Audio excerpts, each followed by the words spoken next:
Ya, bismillahirrahmanirrahim. Assalamualaikum warahmatullahi wabarakatuh.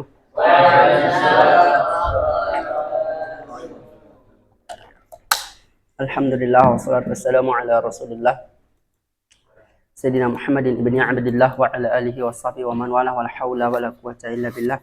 Rabbana shrah lana sudurana wa yassir lana umurana wa hlul 'uqdatam min alsinatina yafqahu aqwalana. Ittah yakni fi safhil tsaniyah ya. Pada halaman kedua ya. Dalam kitab Amthil At-Tasrifiyah al-musannif rahimahullahu ta'ala wa nafa'ana bihi wa 'ulumihi fid dharain amin. Aina milaqah? Mi'lamah aina? Eraser. Hapus. Wa mi'lamah. Eraser wa mi'lamah. Dong. Ya, kemarin kita udah fi'il madi udah, fi'il mudhari udah, masdar sudah, isim fa'il sudah, isim maf'ul sudah. Apalagi yang belum, isim zaman makan sudah, tinggal dua ya. Fi'il amr dan juga isim alat. Nahnu bahas pertama isim alat ya. Isim alat itu sangat mudah sekali. Apa isim alat? Yang digunakan ya, isim alat sesuatu yang digunakan. Ya. Faedah dari isim alat ini nanti kita bisa mengetahui dalam bahasa Arab dalam penggunaan alat. Misalnya penghapus. Kemudian apalagi? Alat untuk mukul. Alat untuk mukul. Alat nyapu. Pengepel. Dan seterusnya ya, dan seterusnya. Ini yang cara kita mengetahuinya. Bisa nggak buka kamus? Bisa, tapi buka kamus itu terlalu lama. Tapi kalau kita mengetahui isim alat, insya Allah langsung pertama kita hafal di kamus itu, kemudian langsung kita hafal karena dengan kaidahnya cuma dua. Gampang kalau isim alat, 5 menit selesai. Kaidahnya cuma dua, rumusnya cuma dua. Mif'alun sama dua mif'alatun. Mif'alatun doang. Ini cuma ada pada fi'il yang fi'il madinya fa'ala. Selain dari itu tidak ada isim alatnya. Yang ada fa'ala berarti cuma dua. Fa'ala yaf'ilu, fa'ala yaf'ulu, sama fa'ala yaf'alu. Kalau fa'ila nggak punya isim alat, fa'ula nggak punya isim alat. Yang ada kalau ada fi'il madi fa'ala pasti dia mempunyai isim alat. Kalau isi fi'il dari lebih dari 3 huruf berarti tidak ada. Tidak. Cuma ini doang. Rumah cuma ini. Contohnya doroba. Doroba ini ngikuti fa'ala kan? Berarti dia mempunyai isim alat. Isim alatnya midrob ya. Midrobun. Karena doroba memukul, berarti midrob itu adalah alat untuk mukul. Apa biasanya? Pentungan, raket, dan seterusnya. Kemudian setelah itu toroko. Apa toroko? Mengetuk. Wassama'i wattariq, ya, mengetuk. Demi langit, wassama'i wattariq, yang mengetuk. Jadi di langit ada ketukan, dudak. Mengetuk. Nanti isim alatnya adalah mitrok. Apa mitrok artinya? Alat untuk mengetuk. Biasa bahasa Arab itu lebih ke palu. Palu, gada. Penusuk. Menusuk apa bahasa Arabnya menusuk? Roh? Rosama menggambar. Samaro. Nasi itu menusuk. Apa ya? Nafada, menembus. Nafada, menembus. Berarti ini bahasa isim alatnya adalah minfaz. Minfazun. Nah, ini menembus. Kalau minfaz berarti alat untuk menembus. Nembus apa? Nembus awan misalnya. Menembus. Nah, tinggal dikiaskan kepada yang lain. Alat untuk melihat, melihat apa? Memandang, nadhara. Min zoro. Artinya apa minzor? Teropong bisa, kacamata bisa, dan seterusnya. Apa? Masaha, pemasaha? Masaha. Mimsah.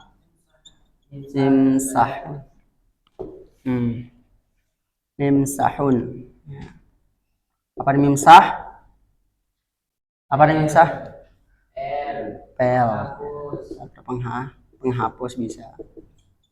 Tinggal dinin aja. Berarti kalau mimsahul mata saburoh, bidzalika mimsahul saburoh itu penghapus. Mimsahul bilat berarti pengepel. Apalagi kanasa. Kanasa berarti nasah. Atau miknas sama aja saja ya, tergantung konteksnya nanti. Penyapu. Ini kan menyapu berarti penyapu. Alat sapu ya. Dan dikiaskan ke semua hal yang di dunia ini. Misalnya saya pengen mencintai. Apa berarti? Alat untuk mencintai. Habba ya hubu, nggak bisa kali itu. Mihbab, apa mihbab alat untuk mencintai. Kalau alima, nggak ada itu. Alima, ada nggak sih alatnya? Nggak ada. Kenapa nggak ada ya? Karena berwazan fa'ila. Sedangkan yang punya isim alat itu adalah berwazan fa'alat.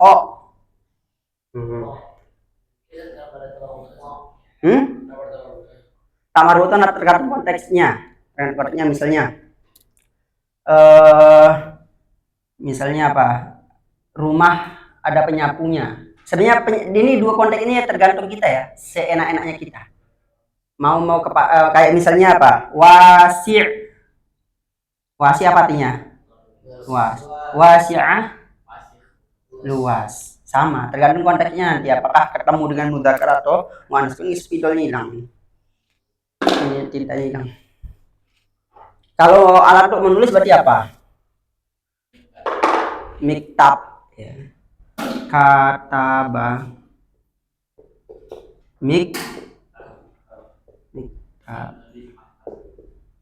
Itu kan isim zaman makan.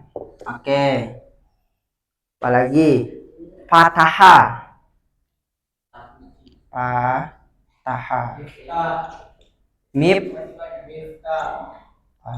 Udah selesai.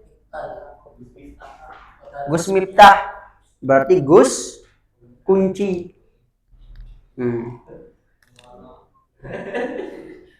Gus Miftah. Gus Miftah.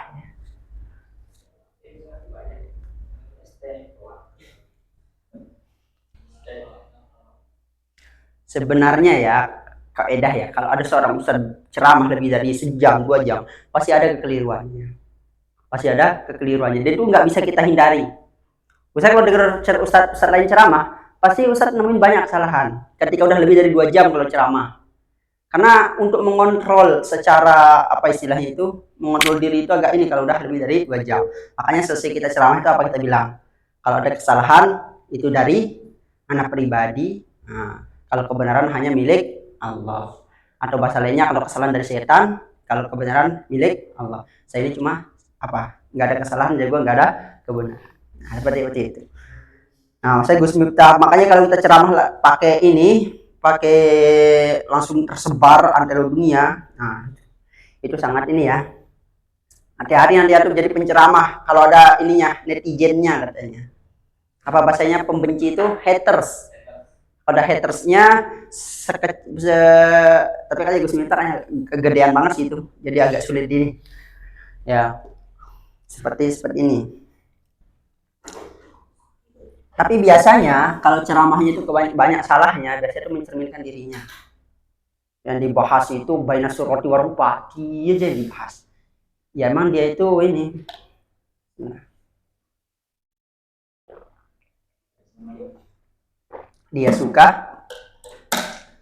kayak gitu. Kalau yang dibahas teknologi aja pembahasannya berarti dia itu suka teknologi. Kalau yang dia bahas tentang sodako, dia suka ngambil sodako. Silakan sodako sama saya bacain Fatihah. Silakan 500 juta Al-Fatihah. Ini disebut innal ladzina yashtaruna bi ahdillahi tsamanan qalila.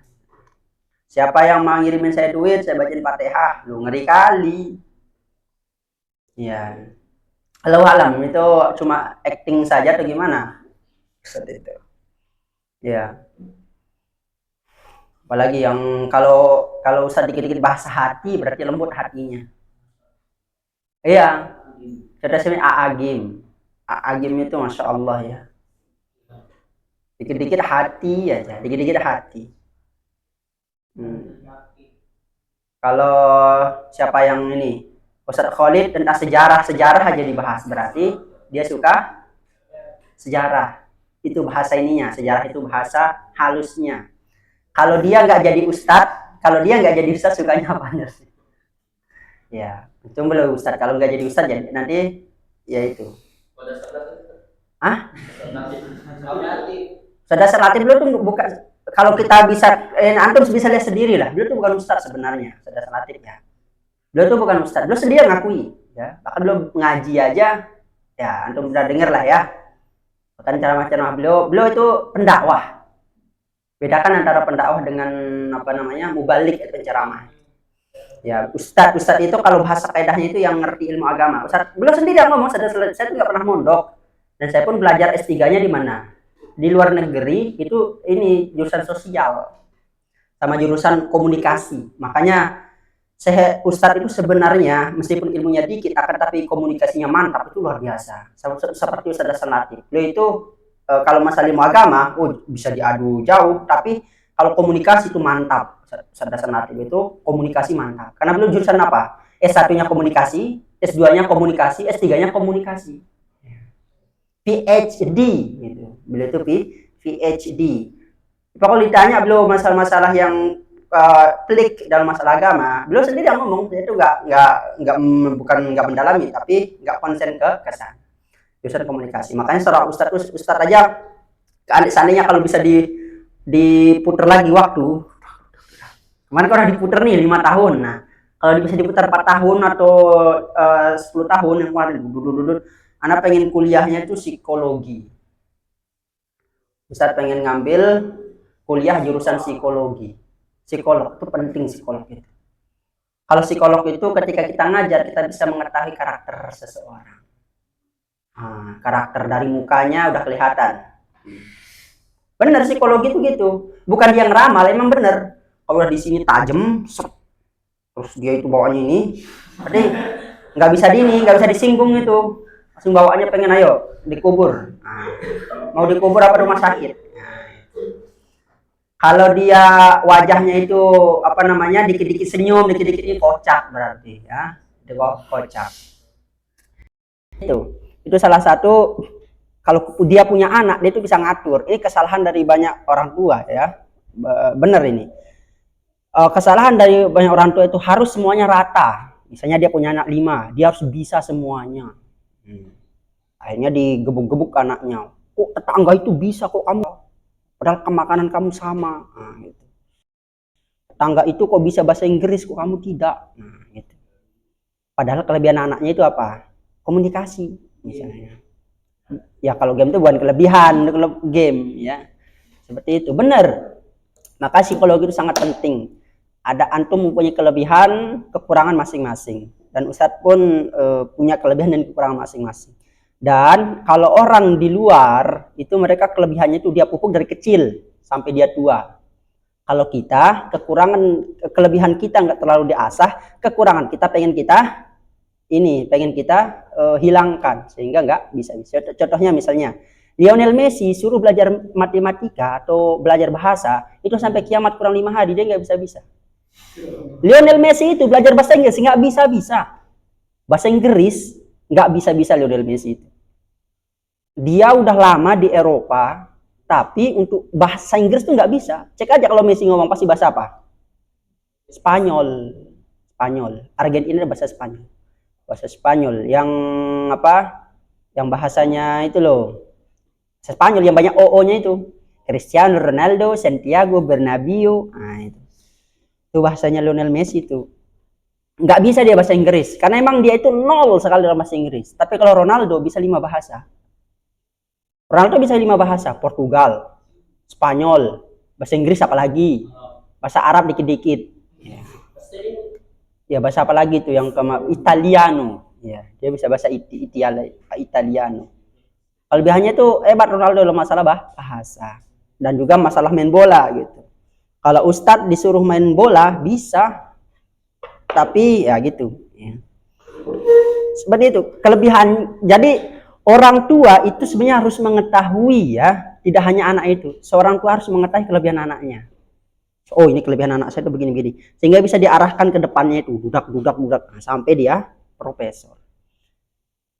Seperti itu. Tapi mayoritas orang tua di Indonesia tidak mengetahui kelebihan dari anaknya. Tidak mengetahui kelebihan dan kekurangan anaknya. Sehingga apa yang terjadi? Semuanya harus dia bisa. Semuanya dia harus bisa. Akhirnya nggak ada yang dia bisa. Gitu. Ya, dia harus bisa. Gitu. Parit, tetangga itu hebat banget dia. Udah jadi konten kreator ternama. Kamu belum. Ya, itu salah satu. Pendidikan di Indonesia juga seperti itu. Sebenarnya pendidikan yang umum ya. Itu sangat... Ya begitulah, banyak PR kita dalam masalah pendidikan di Indonesia. Makanya kata orang ya, orang Indonesia itu tidak kalah IQ-nya dengan orang luar negeri. Orang Indonesia itu tidak kalah IQ-nya dengan orang luar negeri. Tapi masalahnya orang Indonesia itu sistem yang membuat kita seperti itu, sistem di Indonesia ini. Yang membuat kita seperti itu sistem. Kalau orang Indonesia, kalau diet besar di mana? Yang ini misalnya di mana? Di Mesir. Pasti beda ininya. Di Israel misalnya. Pasti ya itu. Iya, makanya jadi Zionis nanti diet kan. Tapi nggak mungkin lah. Kalau pesek-pesek itu malah ada bener. Kita Indonesia dipesek-pesek karena orang Indonesia itu nggak diterima jadi orang Yahudi. Mau kita nyogok berapapun. Bahkan kejadian dulu di tahun berapa. Kan orang Yahudi banyak yang kulit hitam. Ada orang Yahudi yang kulit hitam tinggal di Israel, diracunin oleh orang Yahudi sendiri. Diracunin dia, dikasih makan ini racun, mati semua. Yang pokoknya kalau dia jelek, hitam, nggak bisa jadi orang Yahudi. Kalau jadi orang Yahudi dibunuh. Mempermalukan Yahudi. Yahudi itu katanya itu harus putih, mancung, terus apalagi tinggi. Nah, sispir. Saya nggak bisa. Ya karena ini adalah terakhir kita belajar bahasa sorob. Belajar sorob untuk semester ini, kita langsung aja ke Fil Amr ya. Isim alat udah ya, gampang lah ini, tutup mata aja udah bisa. Ya. Pokoknya mimnya baris bawah insya Allah isim alat.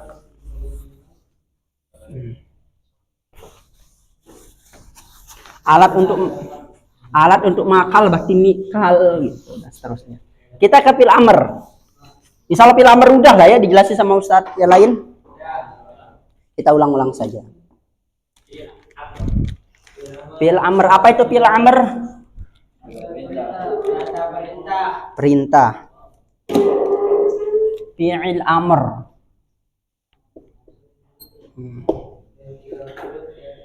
Fi'lu Amrin. Fil Amr. Nanti Fi'il Amr ini dia agak panjang sih, nggak panjang-panjang amat. Fi'il sulasi mujarrad. Kemudian fi'il sulasi mazid. Nah, kalau fi'il sulasi mujarrad nanti dia itu mempunyai 3 rumus. Pertama, uf'ul, kemudian if'al, if'il. Nah, ini doang. Uf'ul, if'al, if'il. Kapan dia uf'ul? Ketika fi'il mudhari'nya ulu. Kapan dia menjadi if'al? Ketika fi'il mudhari'nya yaf'al. Kapan dia if'il? Ketika fi'il mudhari'nya yaf'il. Gampang kan? Kalau kasroh if'il, kalau fathah if'al, kalau dhammah gini doang, Tat. Iya. Gampang, Tat. Gampang. Contohnya nanti agak ribet. Contohnya apa? Qotala, yaktulu. Ya. Tulu, uktul. Kalau ya apa? Fataha, yaftahu.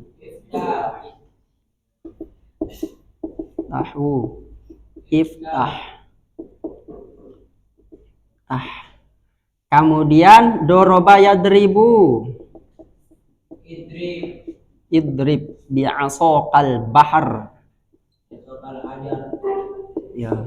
Bi'asaqal hajar ketika Bani Israel minta mata air.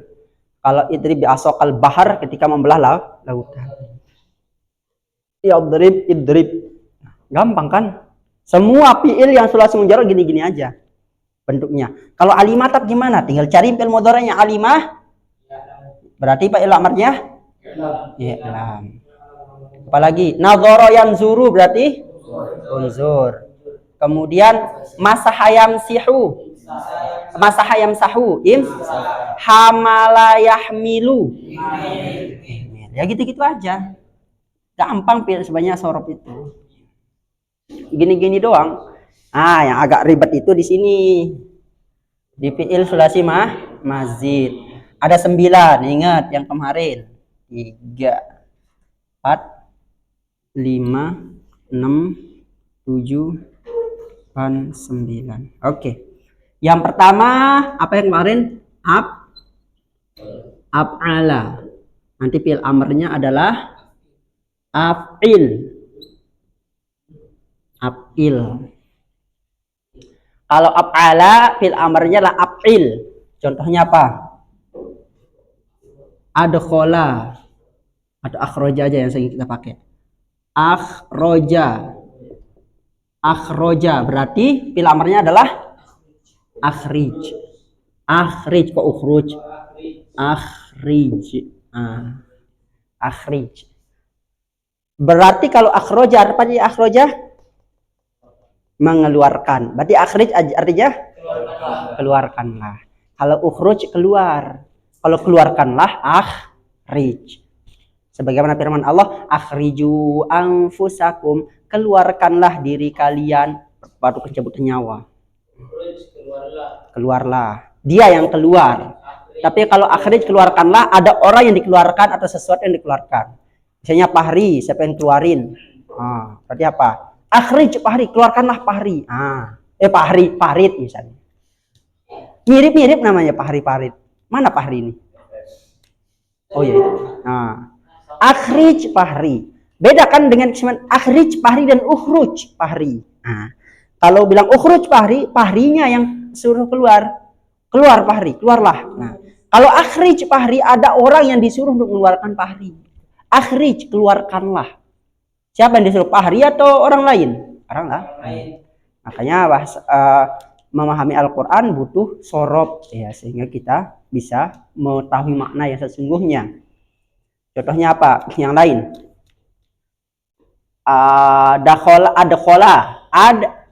Ada khilu, masukkan, masukkanlah. Kalau masuklah beda kan? Masuklah. Berarti apa kalau masuklah?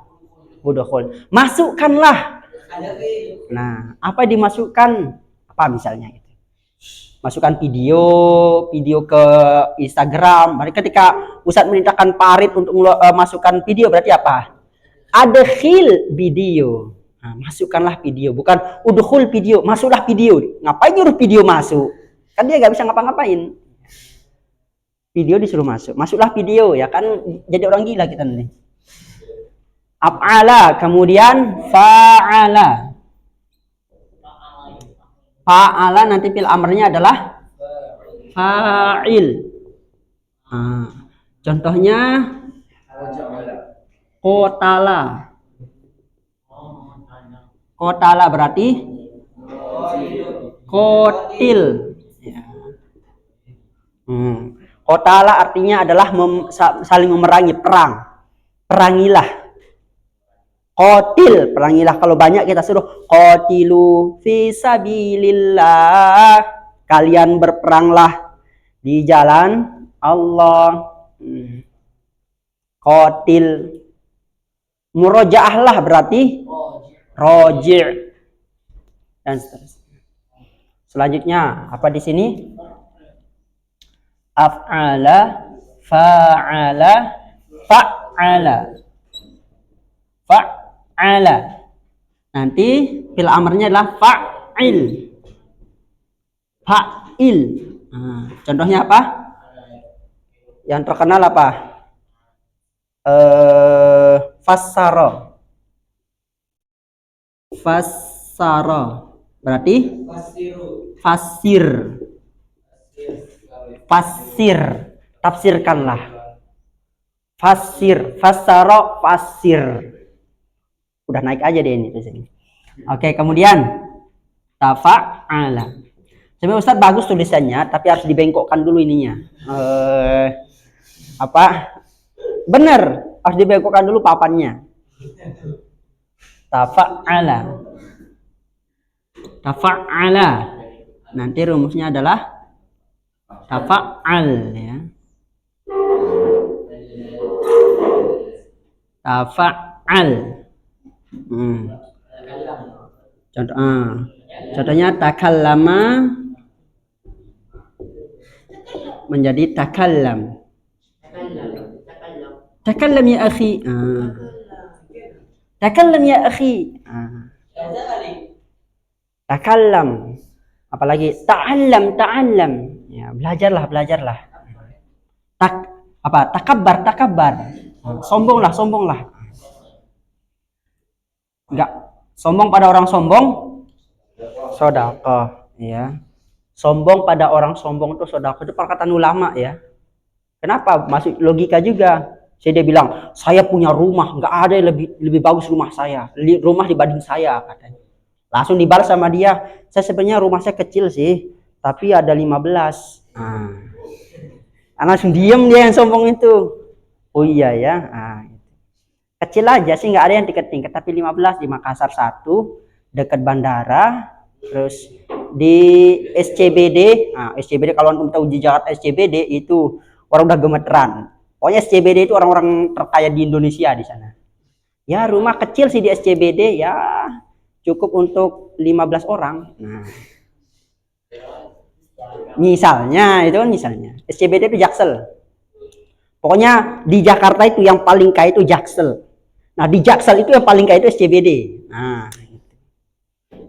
Pernah kita diundang di sana di restoran ternama, anak buka ke pusat itu semua pakai jubah putih, pakai imamah, pakai di SCBD. Oh orang tahu pakaian orang Jakarta kan? Orang pakai jalannya itu ngeri-ngeri, kita jalannya pakai tasbih, pakai jubah lengkap gitu. Dikira teroris. Banyaknya 30 orang pakai putih semua, pakai imamah. Masya Allah. Kita nyebrang jalan. Di sini tuh orang nggak pakai jilbab, orang Cina itu nyebrang jalan, kita juga nyebrang jalan. Seperti itu. Lucu kelihatannya. Mereka ngelihat aja gitu. Kita pada itu kita negeri Islam, tapi kayak asing di negeri sendiri rasanya.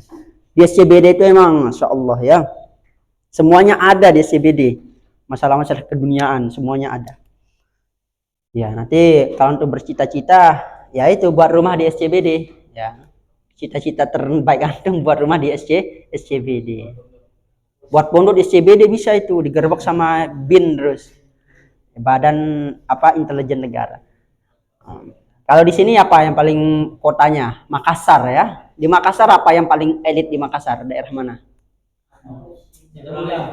Citralen namanya. Oh, Citralen kan nama ini, nama perusahaan properti.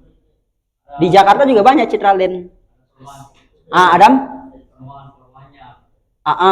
Itu apa namanya perusahaan properti itu. Oke, lanjut. Ya. Saya dia bilang, saya ini hafal 30 juz loh. Langsung dijawab, saya sebenarnya nggak hafal 30 juz, tapi